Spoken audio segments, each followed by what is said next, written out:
So today we're going to do sections 1.6 and 1.7.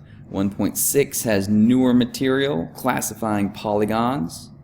Polygons are closed figures formed by 3 or more line segments, sides, that connect at vertices, and each side can only intersect 2 other sides, one at each endpoint. There are no curved parts. Anything that curves is not a polygon. So we're talking about straight-sided objects that are closed. And so closed means wherever you start from, you have to go back to, bam, closes it. If you leave it open, that is not a polygon because of this open side here. If you curve, it is not a polygon. So these are not polygons. Anything that's closed is a polygon. You name polygons by their vertices. So here we have triangle ABC. It's supposed to be a little triangle in front. If you had bigger things, you could say square, ABCD for the 4th point. You got to go around from whatever point you start back to the beginning. You can't when you have a bigger object. So if we have a square, you can't say this is square A, B, D, C. So you can't go in any other order than around. If you go whoop, doop, doop, that does not name a square. So you have to go in order going around the figure. A to B to C to D would get you then back to A again, forming a square. So it's a little important how you name those things. There's 2 types of polygons, convex and concave. We work primarily with convex polygons. Concave polygons mean just that one side caves in. So this little cave-in part here is a great way of thinking about concave versus convex. Equilateral versus equiangular. Equilateral means all the sides are congruent. Equiangular means all the angles are congruent. And if you combine those 2 things, you get a regular polygon. Regular polygons, all these sides and angles are congruent.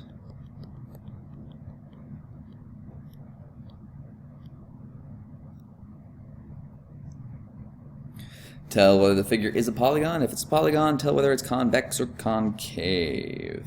So the first figure is not a polygon because of this line in the middle. If you got rid of that, you could have a polygon on the outside, a polygon on top, or a polygon on bottom. B, the second one, is a convex polygon. And C, the third one, is a concave polygon.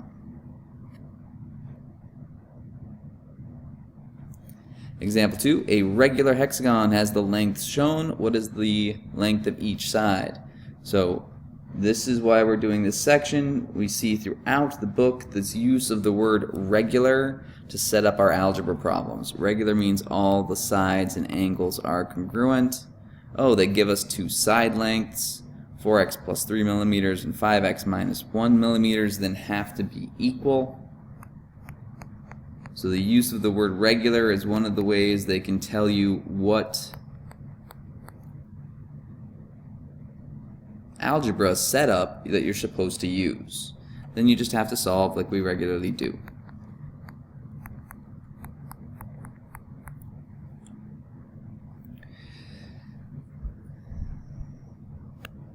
So that is a very important word. We're going to see regular figures popping up throughout the entire year. At the very end of the year, we'll do area of regular polygons, and then surface area and volume of regular polygons and pyramids. And so getting used to this word regular, pretty cool. The other part of that is the hexagon word. There's the first 10 that we need to know. We need to know, I guess it's only 7 because we start at 3. We don't have a polygon until we get to 3 sides, which is a triangle. 4 sides being a square. 5 sides being a pentagon. 6 sides being a hexagon. 7 sides being a heptagon. 8 sides being a octagon. 9 sides being a nonagon. 10 sides being a decagon. And 12 sides being a dodecagon.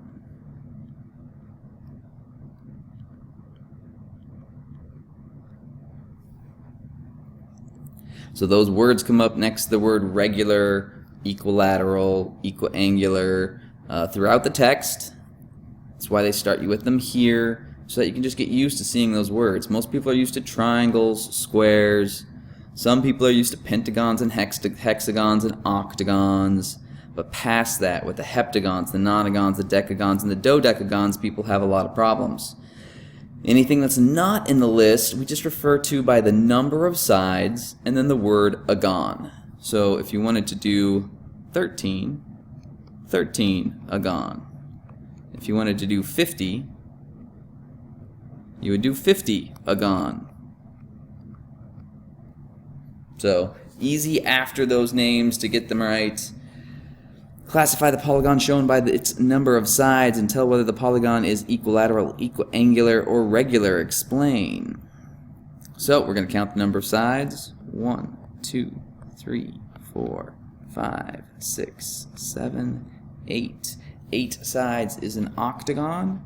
It is a regular octagon because all of the sides and angles are congruent.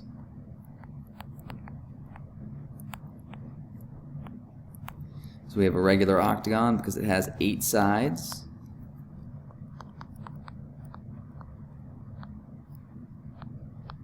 And angles that are all congruent.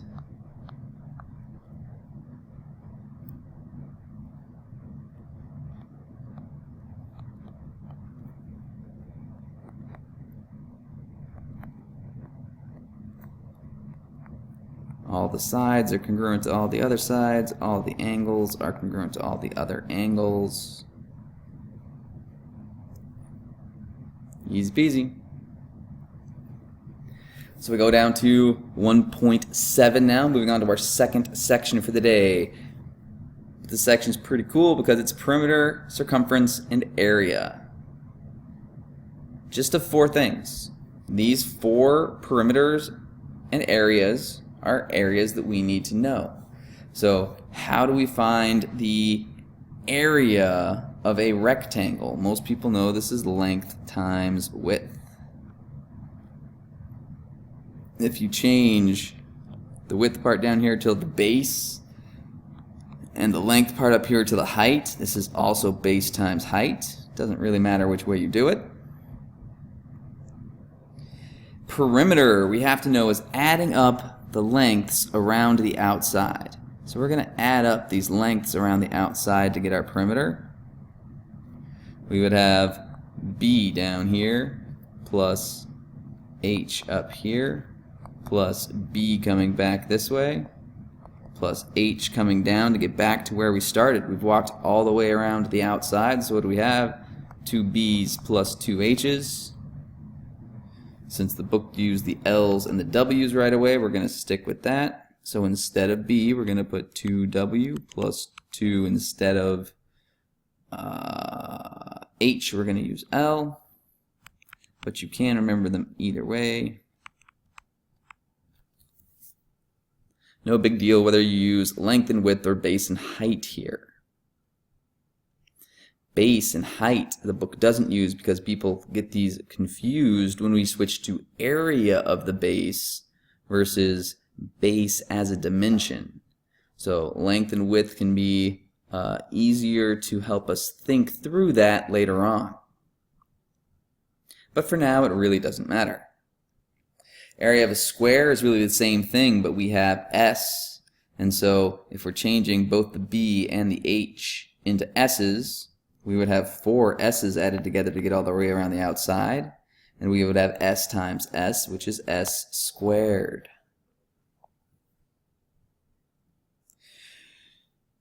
Perimeter of a triangle adding up around the outside.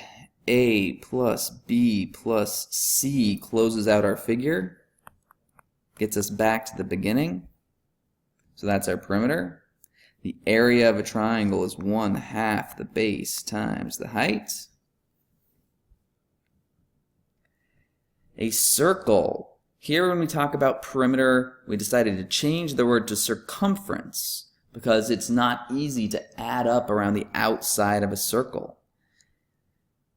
The circumference of a circle is 2 pi times the radius, or pi times the diameter, since 2 times the radius is the diameter. The area of a circle is pi r squared. Pi is the ratio of a circle's circumference to the diameter. Ratio meaning we have a fraction of the circumference to the diameter.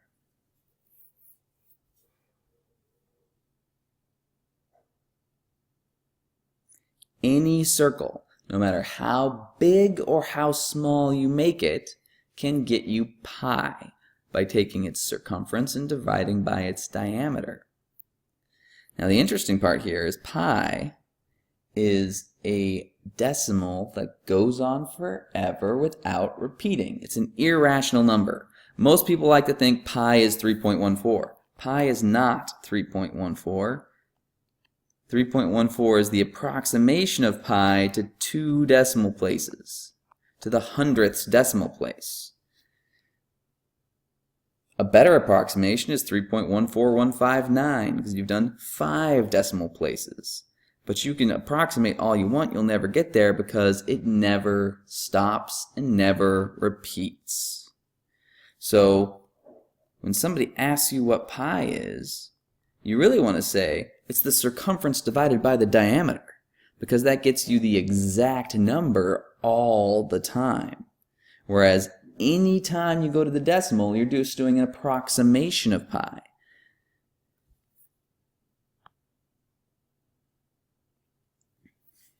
Example 1, find the perimeter and area of the diagram of the tennis court. So perimeter, that's a rectangle. So we're going to add up around the outside. The perimeter is twice the length plus twice the width. So 2 times 27 plus 2 times 78 is 54 plus 140, 156. So 210. Our units are feet. Area of the tennis court. It's a rectangle. Excuse me. So our area is length times width. And so our area is 27 times 78. Doing a little scratch work off to the side. 78 times 27. 7 times 8 is 56. 7 times 7 is 49. Plus 5 is 54. Adding a 0 because we're moving over to the 20. 2 times 8 is 16. 2 times 7 is 14. Plus 1 is 15. Adding them together, 6, 0, carry the 1.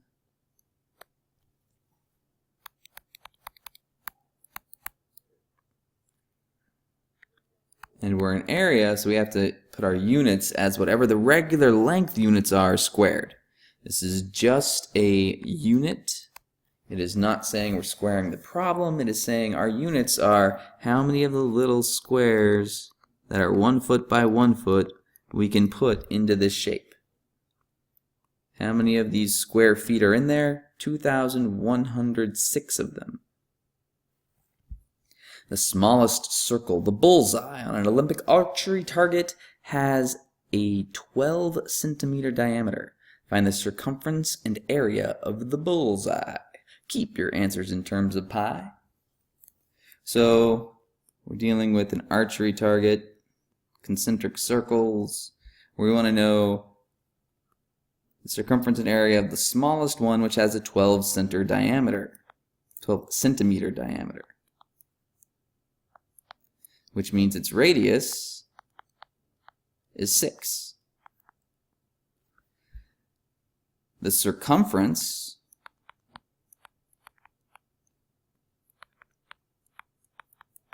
is 12 pi centimeters. So we're talking about a length around the outside, the distance around the outside. Whereas the area, pi r squared, is 36 pi. Our units are centimeters squared.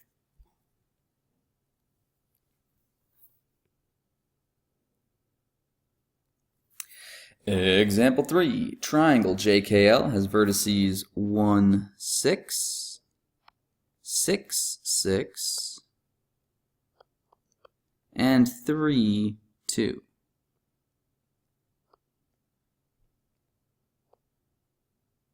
Six, 6, not 6, 5. Find the perimeter. Okay, so we want the distance around the outside. So we need the distance between each of these points. So from J to K, it's easy to find because that's horizontal. They both have a y coordinate of 6. The distance from J to K using the ruler postulate is the absolute value of 6 minus 1, which is the absolute value of 5, or just 5. The distance from J to L we can find using the distance formula, which we should all have memorized or be working on memorizing if it's not there yet.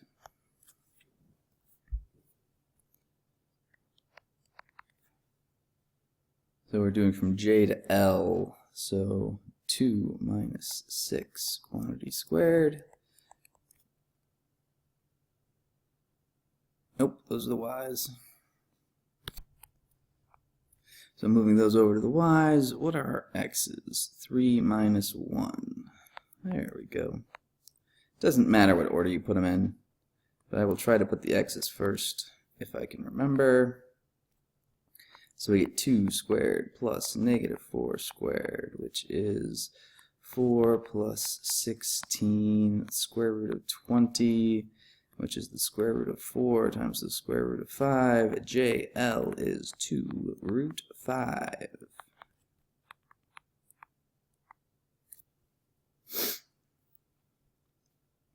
Third distance so that we can find the perimeter is KL.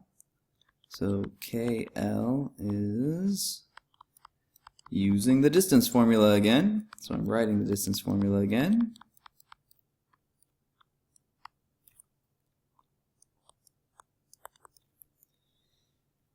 X2, 3 minus 6, quantity squared, plus Y, 2 minus 6, quantity squared.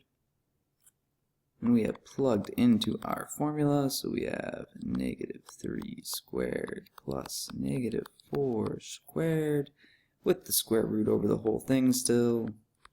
So that is the square root of 9 plus 16. The square root of 25 is, dun dun dun, a regular 5.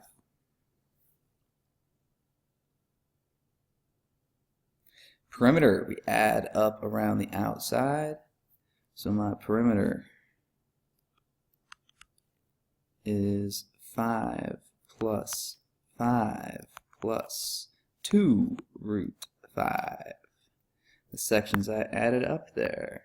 I went from J to K to L, and then closed off L to J.